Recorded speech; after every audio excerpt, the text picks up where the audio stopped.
guys. Coach, with the situation in the camp now, is there a feeling that the guys that you guys want to do it for EBEN, so to speak? And obviously a win over the All Blacks is probably the best way in the rugby sense, or is EBEN kind of saying, guys, this is not about me, let's just focus on the game? Or is that emotional? Is there that emotional thing of wanting to do it for him? Stephen, I think from our side with our preps, since we got here, we've prepped like we always do with other test matches, and we knew it's going to be a big task for us to come and play the All Blacks away from home. With EBEN's loss, which is very, very sad. Like Bongi said, he doesn't want to go deep on it, but I personally, we just want to be there for EBEN. So whatever decision he wants to take with his, with everything that he's going through at the moment, we just want to be there for him. So once again, the gentleman made a decision. He wants to play. He wants to probably honor his dad, with this game. And then you can't ask for any better game than playing against the All Blacks. I think it will be very, very special through what he's going through. Us as a team, we're just there for him. So whatever feeling he's got at the moment, we just want to be there. And we are sad with him because it's a big loss also for us to lose, a parent. We are a family as a Springbok team, So once again, we're just going to make sure that we go there and do everything in our powers, as EBEN is our captain for the week. So we're always going to try to make sure we perform the best as possible as we can. Percy? Thanks so much, Gina. Good morning, good evening, gentlemen. Bongi, can I just ask you, the gentleman next to you, he was very pleased after that match in Pretoria last weekend. In fact, he had flowery language about how you guys performed there against Australia. Will it be easy? Will it be difficult for you guys to build onto that on that performance last week against the Wallabies, knowing that you guys are facing a different challenge tomorrow? Yeah, it's definitely a different challenge. Australia was a good start for us, but that we quickly put it behind us because we knew that there's another big challenge coming ahead, which is the All Blacks. So we've put all our energy, all our focus on our preparation this week, and we're just looking forward to executing tomorrow. Lita? Thank you, Z. Morning, Bongi. Morning, Stick. Bongi, just for you, speaking on that that Aussie game, what did you guys bring to the side that went over, and what did they in turn give to you in terms of bringing that all together in the build up to this week, if you know what I'm asking? Yeah, obviously we came at separate times, and the guys who were here the week before us, they obviously told us about the weather here and how the training pitch is and everything. And it's been a while since we played in Auckland against New Zealand.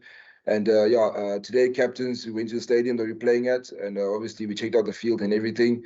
And it was just us coming together as a squad and preparing together and making sure that we're all aligned. Right? It's that easy. So, evening, guys.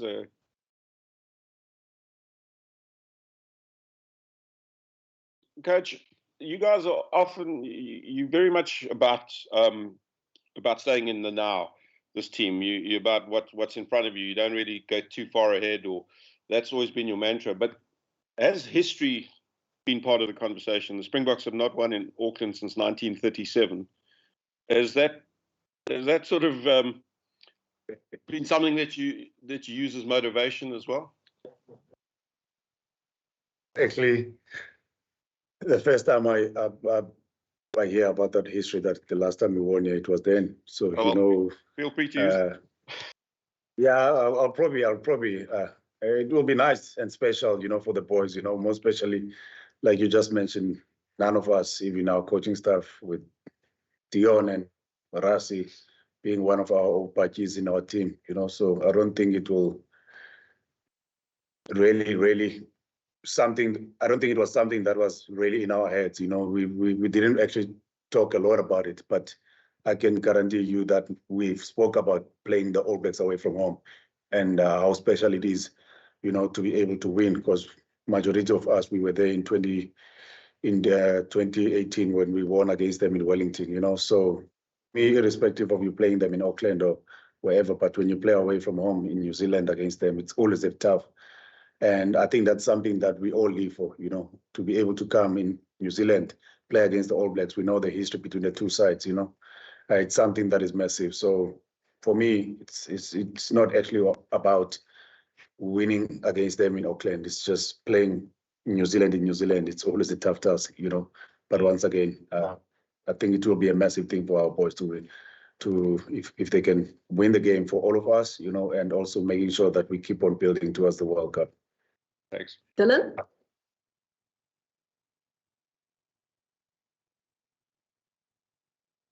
Dylan? Okay, Ashfaq, we'll go to you. Thanks, Ina. Hi, guys. Bongi, just quickly for you and the pack, what would you say is the biggest challenge tomorrow to overcome against the All Blacks? And Stocker, in terms of it's a World Cup year, I know you obviously want to win on Saturday, but is it difficult to hold some fire because of the World Cup? You don't want to show your full hand so early in the year. Yeah, for us as a pack, it's always a massive challenge. Play against a fully loaded New Zealand pack. We know that they're very good scrummaging team, and obviously the first coach done a lot of work with them. We saw their performance against Argentina last weekend, and we know the challenges ahead of us. And I mean, from our side, we've done all the prep that we need to do, and tomorrow just about making things work. Yeah, I think regarding us showing our full hand, Ashfaq, I'm not really sure if what that means also, you know, because of you want to play against the All Blacks and you want to win against them. You have to be at your best, you know, irrespective of you showing whatever you stand for and what you're up to towards building towards the World Cup. I think for us, the main thing was just to prep as best as possible to make sure that when we pitch up on the field tomorrow, you know, we perform at our best. So I don't think we're going to hold back on anything. We're just going to make sure that we do everything in our powers to make sure that we win the game against the All Blacks, because it's not going to be easy. Something that is very, very tough. Yeah, but once again, I think we've prepped the best possible way for us to make sure that we win the game tomorrow.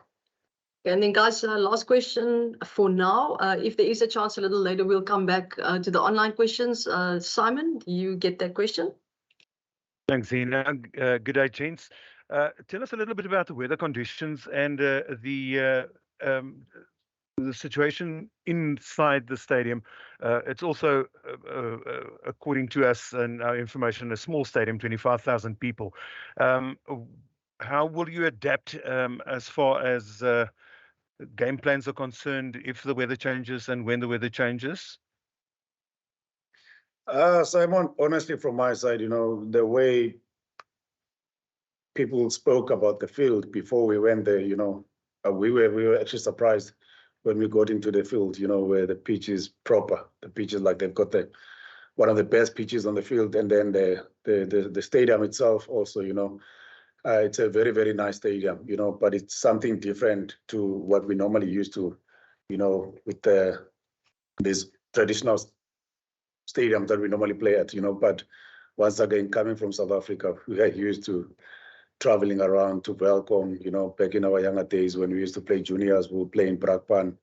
And, you know, when you travel to Kimberley, it's not one of the friendliest places for you to visit, you know, regarding to the hospitality, you know. So I think we are used to tough fields than what we saw today. So what we saw today from my side, I don't think it's going to have any massive impact on both teams, you know. We just need to make sure that we pitch up on a day and make sure that we perform as best as possible to stand a chance to win the game. And regarding the conditions, it's been wet since we've arrived in New Zealand, and that is something that we've also prepped for.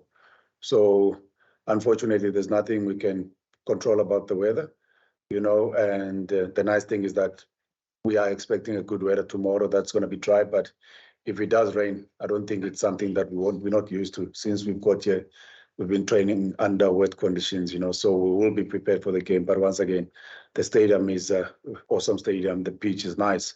I think I saw the guys also when we were going through our captain's run, the boys really enjoyed the conditions and the pitch there. Cool. Thank you, guys. We'll take questions from the floor over here, and if there is time, come back to online. Guys. Guys, is this the biggest test for the Boks outside of the World Cup this year? Say that again. Is this the biggest test for the Springboks outside of the World Cup this year? Biggest? We know the nature of the game between the two teams. We know the history behind it, you know. And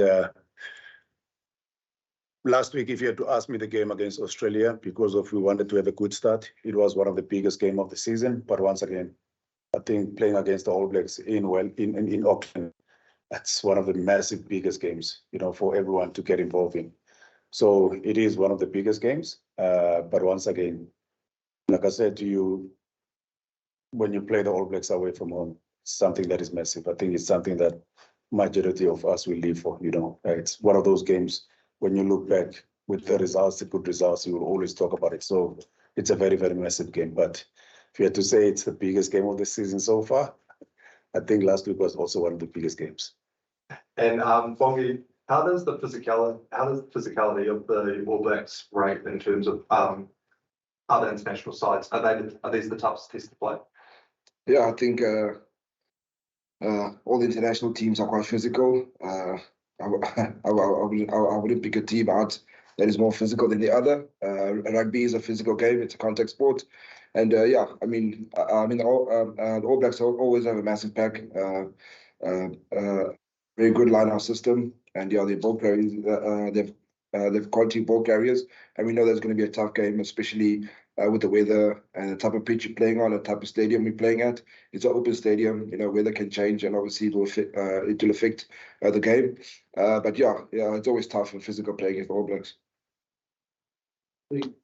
My name's John from the Irish Exam in the USA. Just a question. We're able to beat the All Blacks last year playing a very physical frontline game.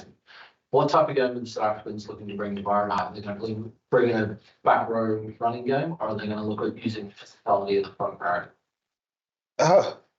When it comes to test match, I think if you look at the top probably 6 sides in the world rankings, on a day, if any of those teams won't pitch up physically or mentally, and they're not at their best on a day, any team can lose on a day. If you just use a reference of Ireland coming to New Zealand, and we know they're not number one team in the world for nothing, you know. Surely they're doing something right, you know, the way they're playing. And once again, we know also as a nation, you know, physicality is part of our DNA. You know, that's something that we don't shy away from it, that we will never try to move away from it. It's part of our DNA. But once again, All Blacks, one of the best teams in the world, you know, they've dominated for years, you know, so no doubt at all that to beat them, you have to make sure that you can stand against them physically, and also being able to handle the high tempo game that they always bring into between the 4 lines. So being physically, I think it's something that you have to be at your best, you know, on the day, you know, so the All Blacks just easily, you don't get those games. So we have to physically pitch up there, and we know very well the task in hand. And I think on the other side also, like I've touched on it, when it comes to the nature of the game they're going to bring with the high tempo game, you know, so we have to be able to handle that for 80 minutes, because we know the All Blacks, they've got very special and Talia now at wing, you know, and Jordan, we know how dangerous he is if you give him time and space, you know, and Maunga at 10 makes things even tricky, you know. So yeah, I think we're going to have to be at our best to be able to stand a chance to win. Bongi, how keen are you, with only 9 weeks until the Rugby World Cup, to put out a real statement performance tomorrow night? Yeah, I think every test game we play for us is always going to be a statement game for us. And yeah, obviously New Zealand, South Africa, it's massive for everyone. I think it's well known all around the world. And yeah, it is going to be a massive game. And I think both teams also want to put up a statement before the World Cup. That's what every international team works hard for, especially in the World Cup, yeah. And Coach, just one for you. Has leaving Super Rugby been beneficial for South African rugby? Wow, what a question that we always get. We always get that question. I think from my side, personally, I'm answering this personally from my side. I'm one of those people that always look for positive in any situation that I face in life. Super Rugby is what we knew when we grew up at a young age. You know, I used to watch Super Rugby early mornings when they're playing away from home, also in New Zealand. It's something that it was part of us when we grew up, you know, but due to the challenges that we had later on in life, you know, with the COVID, none of us knew what COVID was. And all of a sudden we had to go through the pandemic, you know, and the decisions were made. And I have to be honest and say we've managed to adapt very well to go up north. And is it a positive move for us? It's very, very tough to say, you know, because of, once again, like I said, we grew up admiring Super Rugby because of, if you look at the style of play between the three nations that used to play Super Rugby, you've got New Zealand, who's got a massive X factor amongst their teams, and then you've got South African teams that were very physical and tough, you know, and then you've got Australian side that used to run all these different lines and beautiful lines, you know. So yes, on the other side, maybe we've lost something, but I must be honest and say also going up north, there's also benefits on it. If you look at now how we are adapting conditions, you know, because of our boys now, I mean, they're not that soft anymore when they travel up north and get to the cold, and you hear them complaining a lot. So I think we are adapting very well. I think that's the main thing that I can take from us going up north. We're adapting very well, and the fact that also most of those countries, the most probably will be 2-hour difference, you know. So I don't think it's really that tough for us. But I know one thing for sure, coming up here, it's very tough because of, like Bongi touched on it earlier on, you'll probably get into your room just after 12 midnight, you know. So it's always tough to travel up here. And yeah, but once again, it's always a nice challenge to be able to travel to New Zealand. Do you miss us though? Yes, of course. Like I said earlier on, it's something that we grew up at a young age watching, you know. I will never forget the images of back in those days of Joe Rokokoko, the Tana Umagas, Jeff Wilson, you know, those, some of us, even in South Africa, we grew up idolizing those guys, you know.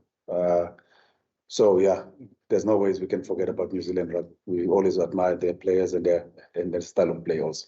And Bongi, you were here the last time the Springboks played the All Blacks. They came down in Wellington. That ended up being a draw. It was a very similar circumstance to this game, a World Cup here, and a lot of talk about not showing your hand, things like that. Does it feel the same this time around? Jeez, I thought you almost said he was here in 1937.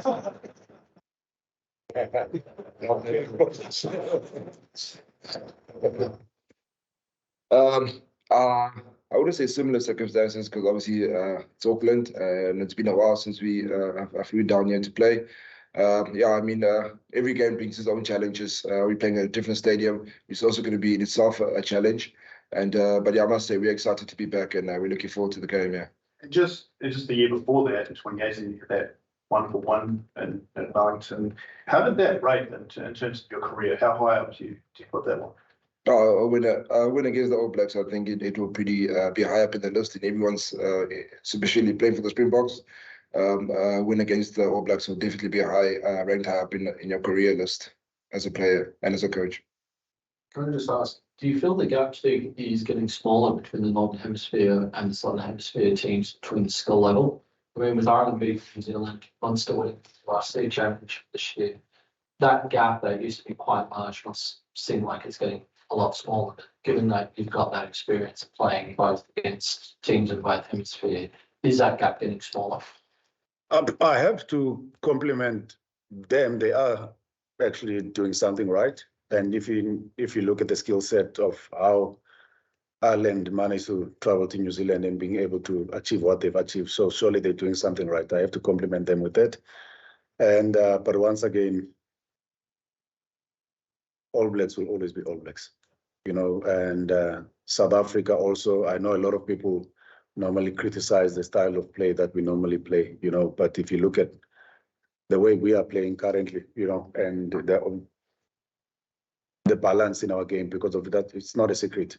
Since 2018, we've always said we want to pick at the right time going towards 20 23, you know, and the manner we played last week against Australia, you know, where opportunities were there for us to send the ball wide.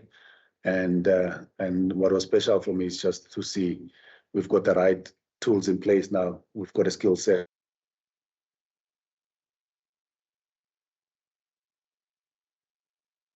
Be also actually the challenge tomorrow, you know. Both teams, we know All Blacks are a very physical side, but they know how to switch that button on when it's opportunities on for them to go out wide.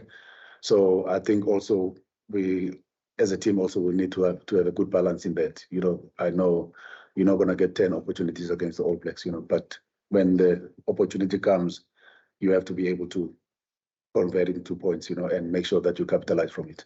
How much does that how much does that annoy you when you hear criticism of the way the Springboks play, that it's one-dimensional? How does it make you feel?